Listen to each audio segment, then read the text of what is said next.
ತಮಿಳು ಚಿತ್ರರಂಗದ super star ಹಾಗೂ ರಾಜಕಾರಣಿ ದಳಪತಿ ವಿಜಯ್ ಮತ್ತೊಮ್ಮೆ ಸುದ್ದಿಯಲ್ಲಿದ್ದಾರೆ. ಇತ್ತೀಚೆಗಷ್ಟೇ ಕರೂರಿನಲ್ಲಿ ನಡೆದ ಪಕ್ಷದ ರ್ಯಾಲಿಯಲ್ಲಿ ಕಾಲ್ತುಳಿತ ನಡೆದ ಪರಿಣಾಮ 41 ಮಂದಿ ಮೃತಪಟ್ಟಿದ್ರು, 100ಕ್ಕೂ ಹೆಚ್ಚು ಮಂದಿ ಗಾಯಗೊಂಡಿದ್ರು.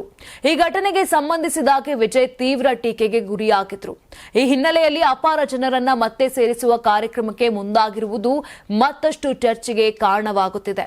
ಆದರೆ ಈ ಬಾರಿ ವಿಜಯ್ ಜನರನ್ನ ಸೇರಿಸುತ್ತಿರುವುದು ರಾಜಕೀಯಕ್ಕಾಗಿ ಅಲ್ಲ, ತಮ್ಮ ಕೊನೆಯ ಸಿನಿಮಾ ಜನ ನಾಯಕನ್ ಚಿತ್ರದ ಆಡಿಯೋ ಬಿಡುಗಡೆಗಾಗಿ.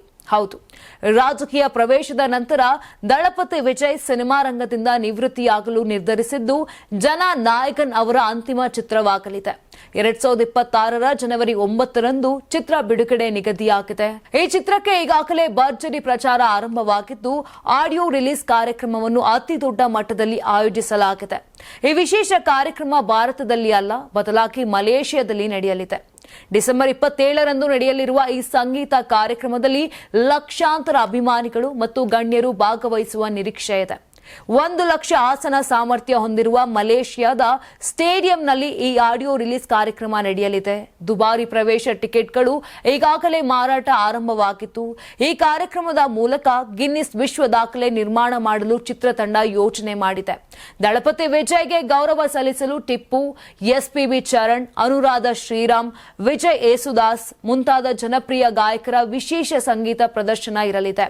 ತಮಿಳು ಚಿತ್ರರಂಗದ ಇತಿಹಾಸದಲ್ಲೇ ಅತಿ ದೊಡ್ಡ ಆಡಿಯೋ ಬಿಡುಗಡೆ ಕಾರ್ಯಕ್ರಮವಾಗಿ ಜನ ನಾಯಕನ್ ಗಮನ ಸೆಳೆಯುತ್ತಿದೆ.